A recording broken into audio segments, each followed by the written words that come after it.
We have some huge news in regards to several things, and NFP is also one of them. So we have NFP, we have the Fed, and we have NATO. So multiple things here to go through, and I don't really even know where to start. So I'm just going to start out here with the kind of biggest one in the room, which is Ukraine potentially being invited here into NATO. And, you know, why does this impact financial markets? Well, geopolitically, that's a huge escalation if there or potential escalation from Russia, as Russia might take that as you know, some sort of attack on their country, and if that becomes their stance on it, things could escalate. We saw in 2022 that oil prices dramatically rose due to the war and supply constraints and things like that. So if you get a situation in which there's escalation on that front, you have to be really careful. That could be incredibly volatile for markets. Think about what this could mean in terms of the inflation story. If oil prices continue to launch higher on fear of war, if that happens, it's going to throw a wrench in the Fed's inflation plan, right? If they're thinking, hey, we're going to cut rates and it's, you know, because inflation's on the right path. Well, if inflation completely gets ripped off that path by supply issues again, which we saw in 2022, which we saw in COVID-19, right? There's some serious risk there. That's just one piece. On top of that, we had a major Fed official yesterday mention that he does not think that 3 rate cuts are in the cards for this year. And he actually very much went kind of against what Jerome Powell was thinking. And that's another committee member. So that made the markets freak out. This made the markets freak out. And today, will NFP do the same? That's the question. The point is, you don't need me to tell you this stuff is moving the markets because you can see it everywhere. But the easiest way to spot it right off the bat is take a look at the VIX. The VIX is up to 16.44. We were just at 12.5, right? 12.5, jumping massively here off of everything that's happened in the last 24 hours. War concerns, Fed officials talking more hawkish suddenly. The market doesn't like that. Or does it? Because now the market is bouncing back here a little bit. Here's the S&P 500 on the day. We had this kind of picture perfect potential breakout forming yesterday. I don't know if you guys were watching the S&P or the NASDAQ, but check this out. We were making our push just up to this level here. And just before we made that breakout, boom, there just came a spike in the price of oil. I'll show you guys oil here now as well. So we had this huge intraday reversal on oil and just rocketed higher. I am still long oil and plan to stay long oil unless we break structure here. I've got this level marked out on my 4-hour chart. I've been long oil for some time, but yesterday's concerns geopolitically obviously really launched oil's price higher. And again, if that becomes a bigger story, there is no telling how far oil actually could run. Oil's been in an uptrend, but here's the thing. Is it due for a bit of a correction? Maybe, but does it have to? No. This thing could rip higher, right? You could see oil if concerns stay elevated between Russia, Ukraine, Middle Eastern tension. You've got Iran in the picture. You've got all of this geopolitics stuff that are also weighing in on this. And so today's job numbers, yes, they are important, but there are multiple forces really pushing the markets around right now. I'm still in my gold trade. Looks like I survived. Well, I shouldn't say it just yet because we're about to get NFP, which could completely change the story. But so far, I'm still in my trade. My stop loss has not been hit. I've been trailing these 2 trades that I've had on for over a month. Well, this second trade I've had for almost a month now too, 20 days. Crazy. So I've been in 2 different gold trades. I bought once down here. I bought a second time. I continue to stay long. My stop loss is below this market structure that we can see a little more clearly on the 4-hour chart. So 4-hour chart, I've got to stop below this level. If NFP comes out really, really strong, like you get just crazy strong jobs numbers, it's possible that gold could make a bit of a push lower, in which case I'll stop out, take my profits. If it comes out cooler, gold probably goes higher. right? And we could flip that same script around for the dollar. If you get hot jobs numbers, the dollar may pop and hold this support level. But if jobs numbers come out cool, dollar's coming down, right? Most likely. And not only that, it's our Edge Finder anniversary sale. If you want 40% off the Edge Finder, the absolute best deal of the year, don't wait and head on over to a1trading.com to chat with one of our representatives live right now. This is the biggest discount of the year, and we have so many new features to share with you, like our Smart Money Indicator that directly compares COT data and retail data against each other, or our brand new data scanners with even more useful information and accurate scoring than ever before. Now is the perfect time to get this powerful trading tool because the 40% discount won't last forever. Celebrate the Edge Finder anniversary by grabbing yourself a copy today on our website, a1trading.com. You know, let's talk a little stock market stuff. I'll tell you this, if you get jobs numbers that are hotter than expected, meaning lots of job growth, what is your first reaction to what the stock market would do? Good jobs, market goes up, maybe, but probably not. Why would it go down? Well, think about it fundamentally for a moment. If you get hot jobs numbers, let's talk fundamentals. Remember, this is the real stuff that moves the markets, not pretty pictures on charts. That's not what truly moves the markets. While I still draw pretty pictures, I also understand that that's not truly the force behind the market. If you get hot jobs numbers, here's what happens. The Fed probably looks at that and says, oh, okay, so jobs are healthy. We may not need to rate cut as soon. And the market says, oh no, we're not getting our candy rate cuts. And if we don't get candy rate cuts, market says, oh no, we got to sell off, right? That's probably what happens. Now, that being said, I actually don't necessarily agree with that. If you get strong jobs numbers and the market sells off, I actually think that's an opportunity, in my personal opinion, to build positions on the S&P 500 to buy stocks, because I don't necessarily think that the market needs a bunch of rate cuts in order to keep going up. I think that there's great companies, that there's a lot of still a strong growing economy can still lead to stock market growth as well. But again, I think people who are looking for that straight shot continuation, they want rate cuts bad. And so that's where we'll see where that happens, right? So I just want to also say, guys, as we get closer to NFP, a lot of people lose a lot of money trading these sorts of events. Please don't leverage your account massively going into an NFP event. It is a very, very dangerous thing. And if you've done that in the past and gotten away with it, let me just tell you that a lot of people do get away with high margin, high risk. But then eventually it will come back and bite you and take you all the way down. So please be very careful with that stuff. As we approach the NFP event, I just wanted to quickly update you guys on where the Edge Finder is in terms of setups. Let's make sure to refresh the data here. So this is our latest top setups page, continuing to be bullish oil. Probably one of the best callouts on the Edge Finder this year has continued to be oil. Dollar yen, also bullish there overall. So I kind of like that potentially with the pullback that's going on. We could flip this around. So dollar CAD also. Let's take a look at the other side of things. On the sell side, we have bearishness on the pound dollar, the pound Aussie, the Kiwi dollar, the Nikkei, the euro, and the NASDAQ. This is a really rare thing. But again, we saw COT data selling the NASDAQ. I don't know if you guys saw this, but the commitment of traders data told us before this week that institutional money sold heavily on the NASDAQ. If you don't believe me, let me show you the commitment of traders data from this previous filing. Look at this. So NASDAQ was the second biggest sell on the Edge Finder's commitment of traders data tracker. This is crazy. So the NASDAQ saw heavy selling before this week. And not only that, you ready for it? Look, gold buys, right?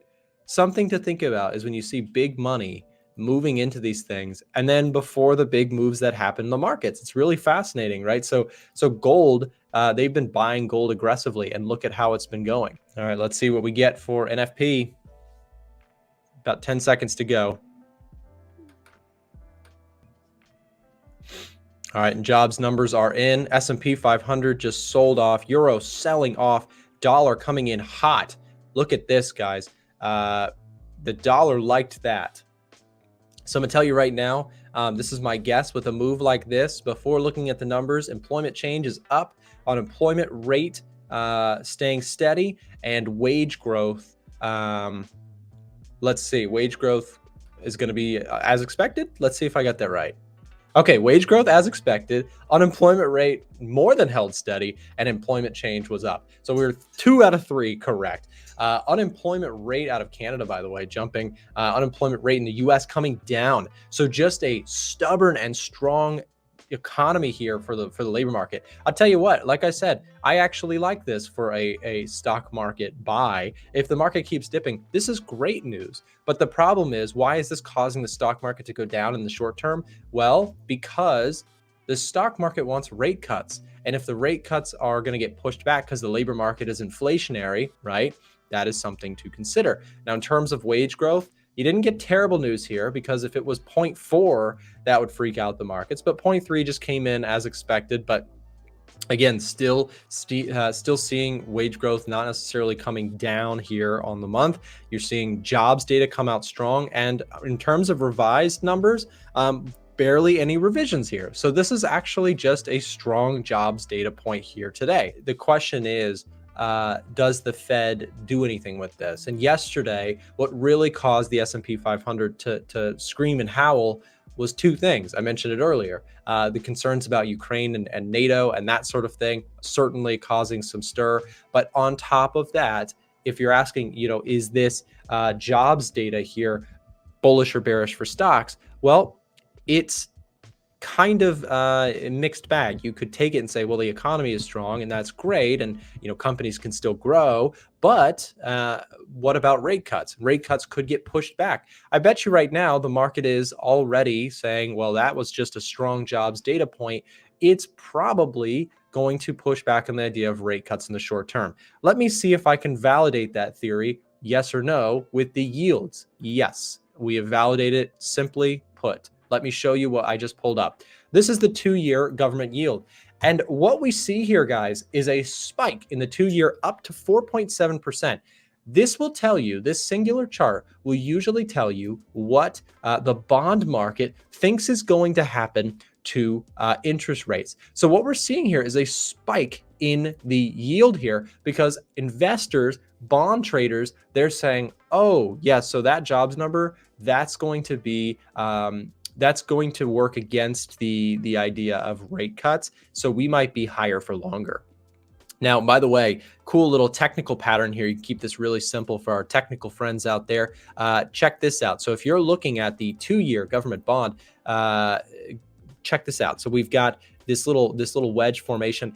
The market, I will tell you right now, the market will hate this if that thing rips through that high.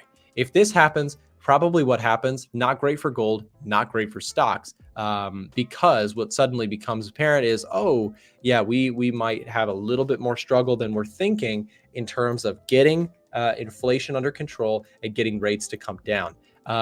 Now, that being said, again, let me reiterate that I am not bearish on stocks in that regard. Now, short term, you might see a dip, but I'm saying I think actually that's not. I'm a fan of thinking we don't need a ton of rate cuts. I think the stock market with a strong economy can grow earnings. Now, will they need to come down from where they're at? Yeah, I think so. But anyways, long story short, it is causing some stir in the stock market here this morning, but not a decisive one, it seems like. Take a look at gold here. Gold shot lower initially and is now seemingly bouncing a little bit. You've got oil here making not too much of a ripple effect there. Again, the big mover today is the yields market, which is jumping on this news.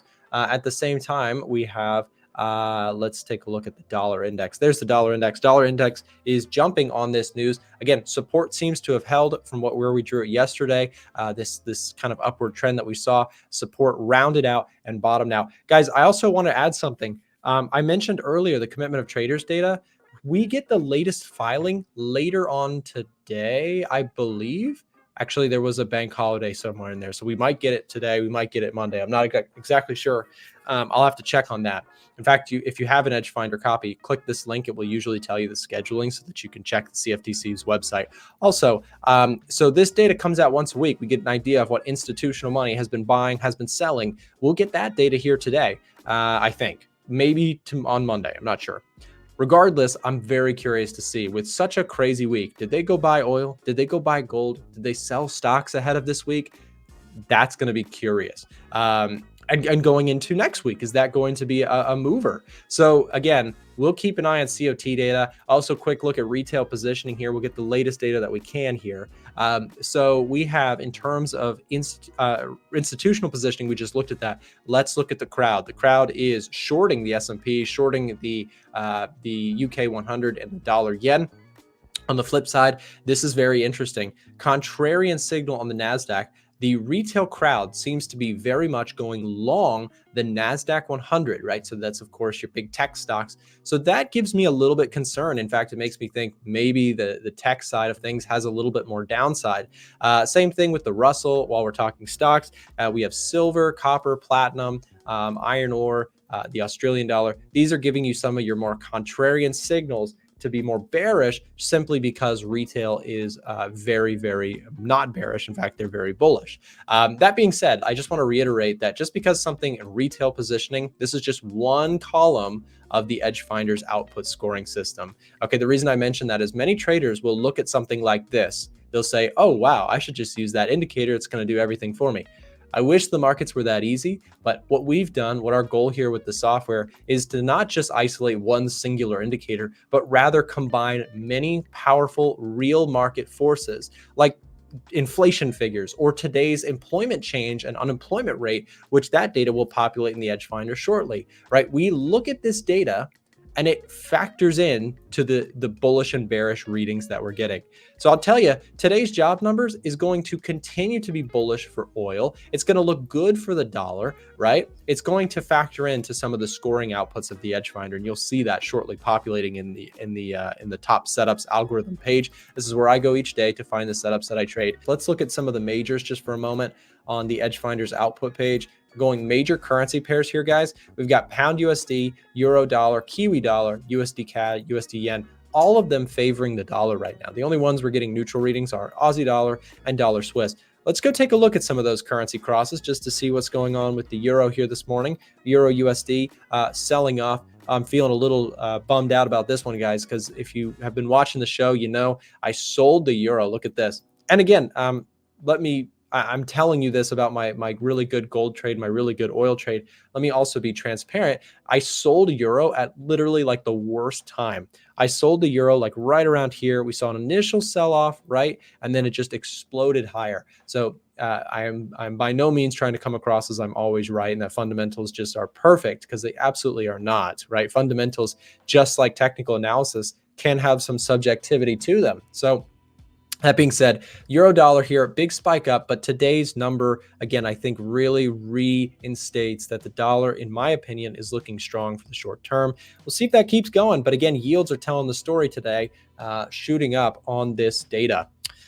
Okay, so euro, I don't have an opinion here on this because, again, my technical theory here, right, which was what got me into the trade, I thought, hey, it's pulling back to this previous level.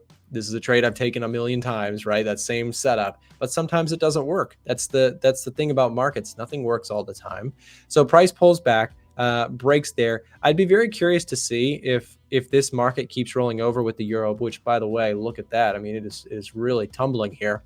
If it breaks this level of support, maybe you see the continuation of that bigger picture trend. Perhaps this was one big fake out in the euro, but we'll have to see. At the same time, let's take a look at the pound. I mentioned the pound a moment ago. Look at that pound dollar. Keep an eye on this one. I've pointed this one out several times. Look at the daily chart on the pound USD, hitting support around 1.2550, let's call it. If price breaks that level, which I think it could with this data here today, that's a nice catalyst. Watch the price action. Let's see if we can break through that low. If that happens, perhaps there's a little bit more sell side coming. We'll have to see. Again, pound USD looking really weak here today. Let's see what else. Dollar yen is threatening it. It's really threatening it here, guys. We'll take a look at the daily chart. So daily chart, we have resistance that many traders are saying, well, Bank of Japan thinks they're going to intervene, or they're saying that they're going to intervene up in these areas. They have attempted to do that several times in the past, and to their credit, Most times that we've come up to this level previously, the dollar yen has retreated from those levels. That being said, if this dollar strength bubbles over and the Bank of Japan cannot contain the currency exchange rate, what I mean by that, by the way, the Bank of Japan can buy their own bonds. They can do things to try and strengthen their own currency, just like the U.S. and any other major central bank can weaken or strengthen their currency to some degree. There is resources spent in order to do that, but it's possible, right? That being said, if this dollar strength bubbles over and we get some move like that, I actually think I'm a buyer of the dollar yen. So keep an eye on it. Did you know we do a live trading show Monday through Friday with guests from all over the world? To get notified when we go live, click the bell button next to the subscribe button or check in at 9:30 a.m. Eastern Time. We have helpful, free content in the description below and on our website, a1trading.com. Thanks for watching today's video, and we'll see you tomorrow.